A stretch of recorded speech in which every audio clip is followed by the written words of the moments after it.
الحمد لله رب العالمين والصلاة والسلام على سيد المرسلين وعلى آله وأصحابه أجمعين۔ میرے دوستو، زندگی میں دو نمازیں پڑھتے ہیں، ایک جنازے کی ایک عید کی، وہ دونوں یہی ہوتی ہے، دونوں یہی ہوتی ہے۔ عید کی نماز کے لیے بھی یہاں آتے ہیں، جنازے کی نماز کے لیے بھی یہاں آتے ہیں۔ ایک نماز خوشی اور شکر کی ہے، وہ یہ ہے لِتُكَبِّرُ اللَّهَ عَلَىٰ مَا هَدَاكُمْ وَلَعَلَّكُمْ تَشْكُرُونَ، کہ اللہ کی بڑائی بیان کرو، اللہ اکبر اللہ اکبر نمازوں کے بعد، اور اللہ تعالیٰ کا شکر کرو۔ شکر اس بات پر کرنا ہے کہ ایک تو اللہ تعالیٰ نے ہم کو زندگی دی، جن کو زندگی نہیں ملی وہ چلے گئے۔ جی ہاں، ہم کو اللہ نے زندگی دی، اس لیے حدیث شریف میں ہے کہ اپنی زندگی کو غنیمت سمجھو موت سے پہلے پہلے، کہ ابھی میں زندہ ہوں، تندرست ہوں، اور اپنی تندرستی کو غنیمت سمجھو بیماری سے پہلے، اور اپنی فرصت کو غنیمت سمجھو کسی کام میں الجھ جانے سے پہلے۔ الجھ گیا آدمی کسی مشکلی میں، کسی بیمار کی خدمت میں، کسی قرض میں، ہاں، ایسی الجھن سے پہلے اپنی فرصت کو غنیمت سمجھو۔ تو یہ سب مشورے حضور صلی اللہ علیہ وسلم نے دیے ہیں، اور تبلیغ بھی کی ہے، کہ یہ کرو۔ سب سے زیادہ قیمتی مسلمان کی حیات ہے، کہ اللہ تعالیٰ مسلمان کو حیات دے، زندگی دے، کہ یہ بہت قیمتی ہے۔ حضور صلی اللہ علیہ وسلم سے پوچھا گیا کہ سب سے افضل آدمی کون ہے، سب سے بہتر آدمی کون ہے؟ فرمایا بہتر آدمی وہ ہے جس کی زندگی لمبی ہو جائے اور اس کے اعمال اچھے ہو جائیں۔ ہاں، زندگی لمبی ہو گئی اور اعمال کیسے ہو گئے؟ کہ اعمال اچھے ہو گئے، کہ یہ آدمی سب سے بہتر ہے۔ اور فرمایا بدترین کون ہے، سب سے برا کون ہے؟ کہ برا آدمی وہ ہے کہ جس کی زندگی تو لمبی ہو گئی اور اعمال برے ہو گئے۔ اس لیے میرے دوستو اور میرے بھائیوں، اصل زندگی کی قیمت آدمی کے عمل کی وجہ سے ہوتی ہے۔ مسلمان کی زندگی تو صبح سے شام تک اور شام سے صبح تک عمل کے لیے ہے۔ جیسے دکان تو کمائی کے لیے ہے، ہاں، دکان کھوٹ کھانے کے لیے کوئی نہیں کرتا،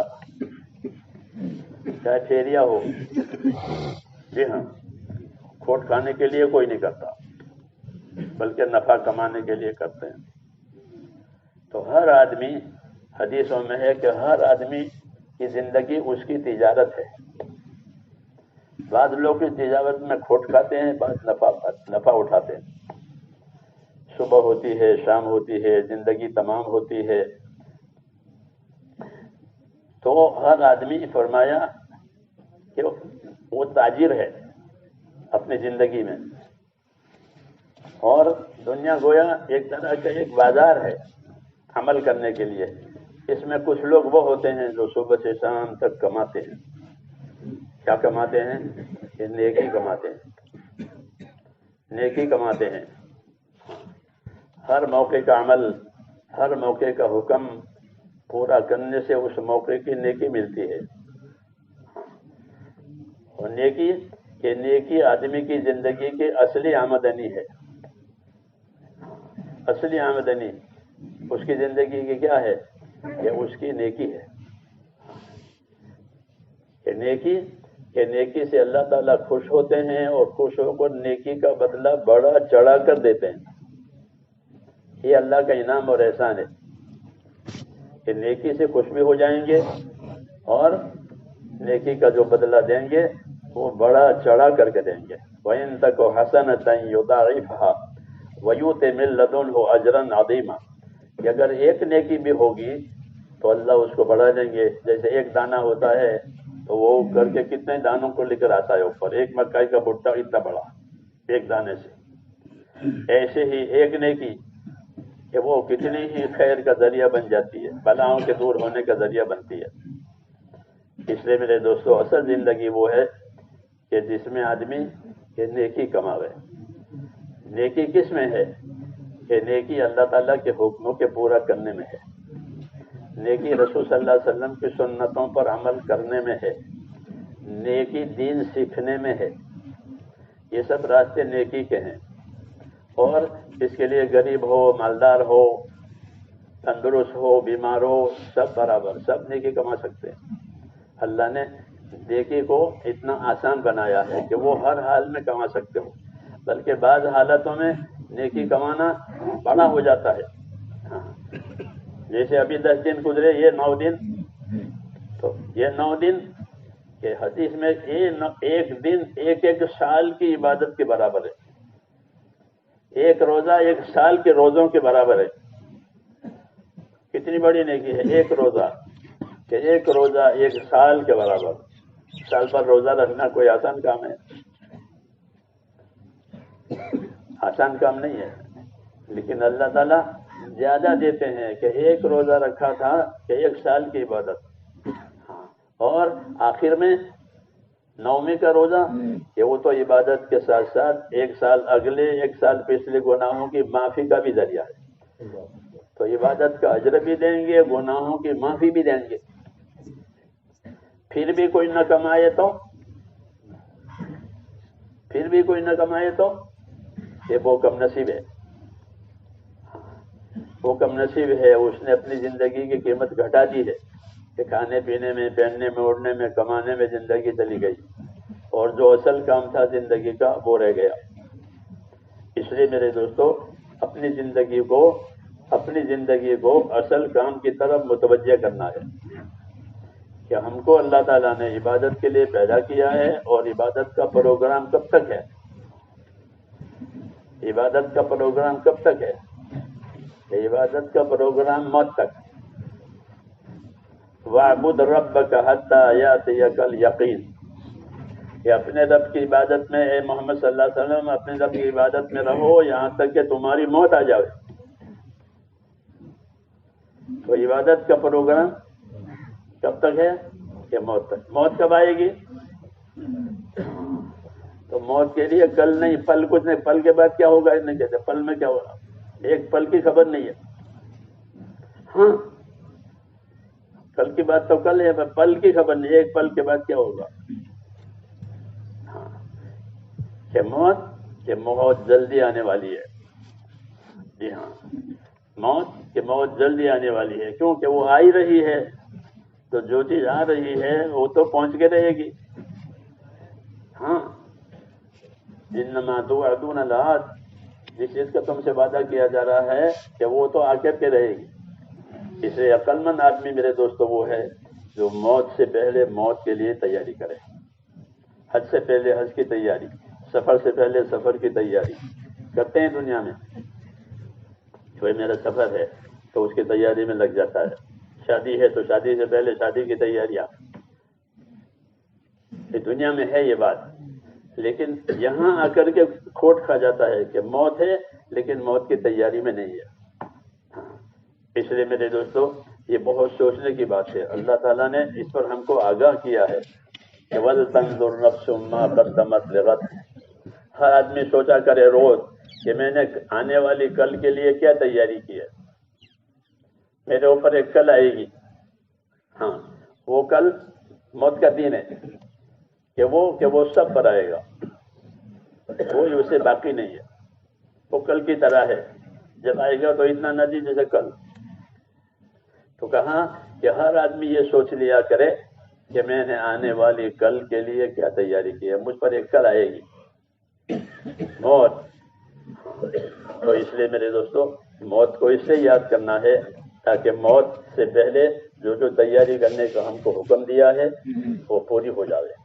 اور جو چیزیں اللہ نے ہم کو دی ہے, تندرستی دی ہے, آنکھیں دی ہیں, کان, اولاد, مال, اس کو اللہ کی امانت سمجھنا ہے. ہاں ہم اس کو اپنی ذاتی چیز سمجھتے ہیں کہ تمہاری ذاتی ہے، حالانکہ اس کی ذاتی نہیں ہے. جب تک اللہ چاہیں گے رکھیں گے اور جب چاہیں گے لے لیں گے. اس کی ذاتی کوئی چیز نہیں ہے. وما بکم من نعمت فمن اللہ. تمہارے ساتھ جو بھی نعمت ہے وہ تو اللہ کی طرف سے آئی ہے، تمہاری کہاں ہے؟ اس لیے جب تک چاہیں گے رکھیں گے پھر لے لیں گے. اس لیے کہتے ہیں جب تک اللہ کی طرف سے نعمتیں ہمارے پاس ہے، تندرستی کی اور مال کی اور اولاد کی، ان تمام چیزوں سے غافل نہیں بننا ہے. منع ہے کہ میں نے جو مال اسباب اور اولاد دی ہے یہ تمہیں غافل نہ کرے. اگر یہ غافل کریں گے تو سمجھو کہ تم سخت نقصان میں پڑو گے. یہ حکم ہے. اور مرتے وقت تمنا کرے گا آدمی کہ اللہ مجھے اور موقع دیتا تو میں کھوٹ میں نہ اترتا. میں تو کھوٹ میں اتر گیا. ابن عباس کہتے ہیں کہ جی ہاں، کہ جس نے اپنی زندگی کا پروگرام صحیح نہیں بنایا تو موت کے وقت یہ تمنا کرے گا کہ اللہ مجھے دوبارہ موقع دے تو میں پھر اپنی ساری زندگی ٹھیک کر کے جاؤں. کہ اب نہیں، وَلَن يُؤَخِّرَ اللَّهُ نَفْسًا إِذَا جَاءَ أَجَلُهَا، کہ کسی آدمی کے لیے اس کی گھڑی کو آگے پیچھے نہیں کیا جائے گا. جو موت کی گھڑی ہے وہ اپنے وقت پر ہے، ایک سیکنڈ نہیں. اس لیے میرے دوستو، اللہ نے ہمیں تندرست رکھا اور آرام راحت دیا اور خوشی سے آپ یہاں جمع ہیں. اس خوشی کا شکر یہ ہے کہ جس طرح اللہ تعالیٰ نے ہم کو خوش کیا ہے، ہم آئندہ اللہ کو خوش رکھیں. اس کی نیت کرو کہ آئندہ کوئی کام ایسا نہیں کریں گے جس سے اللہ ناراض ہو. کہ اللہ نے تندرستی دی، مال دی اور خوشی کا موقع دیا. ہاں، اور تندرستی کتنی نعمتیں دی ہے. لوگ کتنے پریشان ہیں جن کے پاس نہیں ہے، کتنے لوگ اسپتالوں میں ہیں، کتنے لوگ جیلوں میں ہیں. اللہ بچاوے. اس لیے اس کو سوچا کریں. یہ نہیں کہ اپنی نعمتیں ہم کو اپنی نعمتیں غافل کریں، یہ نہیں، اپنی نعمتیں ہم کو شکر پر ڈالیں کہ یا اللہ تو نے ہمیں ایسا رکھا. اور اس شکر میں جو اللہ نے فرض کیے ہیں وہ ادا کریں. نماز فرض ہے تو نماز کو اچھی طرح ادا کریں. سب سے بڑا رکن ہے اور سب سے بڑا فریضہ ہے وہ نماز ہے. 100% مسلمان دنیا میں نمازی بن جائیں تو بہت بڑی مشکل حل ہو جائے اور دنیا کا باطل کمزور ہو جائے. ہاں، فقط یہ نمازی بن، مولانا یوسف کہتے کہ یہ 100% نمازی بن جائیں تو دنیا کا باطل کمزور ہو جائے گا جو ہم کو پریشان کر رہا ہے. یہ 100%. لیکن کوئی بستی بھی ایسی نہیں ہے جہاں 100% نمازی ہو. ہم اپنے بھائیوں سے کہتے ہیں، جماعت کے ساتھیوں کو، کہ ایسی محنت کرو کہ تمہاری بستی میں کوئی بے نمازی نہ رہے. کوشش ہمارے ذمہ ہے، ہدایت اللہ دے گا کہ کوئی ہماری بستی میں بے نمازی نہ رہے، بلکہ وہ نماز پڑھے، مرد بھی ہو عورت بھی ہو جو بھی ہو. کوئی ہماری بستی میں بے نمازی نہ رہے. بے نمازی کی نحوست اور بے برکتی بہت ہوتی ہے نماز چھوٹ جانے کی. اس لیے ایک عرض تو میری یہ ہے کہ 100% اپنے آپ کو نمازی بناؤ. جس طرح عید میں آتے ہو خوشی خوشی، ایسے ہر موقع پر اللہ تعالیٰ کو خوش کرنے کے لیے مسجد میں چلے جائیں. ہاں، اور اللہ تعالیٰ کو خوش کرے. اللہ تعالیٰ مسجد میں آنے والوں سے خوش ہوتے ہیں اور مسجد میں آنے والوں کو اللہ تعالیٰ اپنا مہمان جانتے ہیں کہ یہ میرے مہمان ہیں، میرے گھر آئے ہیں. اس لیے اللہ تعالیٰ ان کا اکرام کرتا ہے، ان کی دعائیں قبول ہوتی ہے، ان کی نمازیں قبول ہوتی ہے. کیوں؟ کہ یہ میرے مہمان ہیں، یہ میرے گھر آئے ہیں. اللہ تعالیٰ کے تو ہمارے ساتھ یہ معاملہ ہے، لیکن ہمارا معاملہ اللہ تعالیٰ کے ساتھ صحیح نہیں ہے. ہمارا الٹا ہے. یہ جس بات سے اللہ ناراض ہوتے ہیں اسی میں اپنے آپ کو لگاتے ہیں. کلا ان الانسان لیطغی، کہ آدمی بے سرا ہو گیا. آدمی بے سرا ہو گیا. کیوں؟ کہ میں نے اس کو مال دیا. میں نے اس کو مال دیا، میں نے اس کو مرتبہ دیا تو یہ بے سرا ہو گیا. کہ نہیں اپنے گزرنے کے ماتھا وگڑنوں سے، اپنی بھاشا میں شکر آپ کا کہ ماتھا وگڑنوں سے، ماتھا ہونے سے بدلہ دے دیے کہ آدمی بے سرا ہو گیا کہ سر پر کوئی ذمہ داری رہنا نہیں دیتا. آزاد. یہ بات یاد رکھنی چاہیے کہ جتنی آزادی ہے زندگی میں اتنی بربادی ہے. اللہ تعالیٰ نے ہم کو آزاد نہیں پیدا کیا جانور کی طرح سے، بلکہ ہماری عزت ہماری پابندی میں ہے۔ اپنے آپ کو پابند کریں، عبادت کا پابند کریں، کمائیوں میں سچائی کا پابند کریں، حقوق ادا کرنے کا پابند کریں۔ یہ زندگی پاک زندگی کہلاتی ہے۔ اللہ تعالیٰ ان پر پابند ہونے سے ہم کو زندگی گزارنے کے لیے پاک زندگی دیں گے۔ ہاں، پریشانیوں سے، بیماریوں سے، دشواریوں سے وہ زندگی پاک ہوگی، چین والی ہوگی، برکت والی ہوگی، دعا میں قبولیت والی ہوگی۔ پاک زندگی میں یہ اثرات ہوتے ہیں۔ تو یہ اللہ نے بتایا کہ جب اس طرح زندگی گزاریں گے پابند ہو کر، تو ایسے بندوں کو دنیا میں جینے کے لیے پاک زندگی دیں گے، اور آخرت کا جو بدلہ ہے وہ تو الگ ہے۔ اس لیے میرے دوستو، اللہ تعالیٰ ہمیں بشارتیں دیتے ہیں، خوشخبریاں دیتے ہیں، اس کی قدر کریں، ہاں، اور اپنی زندگی کو پابند کریں اللہ کی اس نعمت کے شکر میں کہ اللہ نے حیات دی، تندرستی دی، مال دیا۔ ہاں، تو کریں گے بھائی ایسا؟ ہاں، یہیں سے یہی عہد لے کر جائیں کہ اپنے آپ کو پابند کریں گے۔ سب سے پہلے نمازوں کا پابند، یہ بہترین پابندی ہے جو پوری زندگی کو حق پر ڈالتی ہے۔ نماز میں اتنی تاثیر ہے۔ اللہ تعالیٰ مجھے بھی توفیق عطا فرمائے۔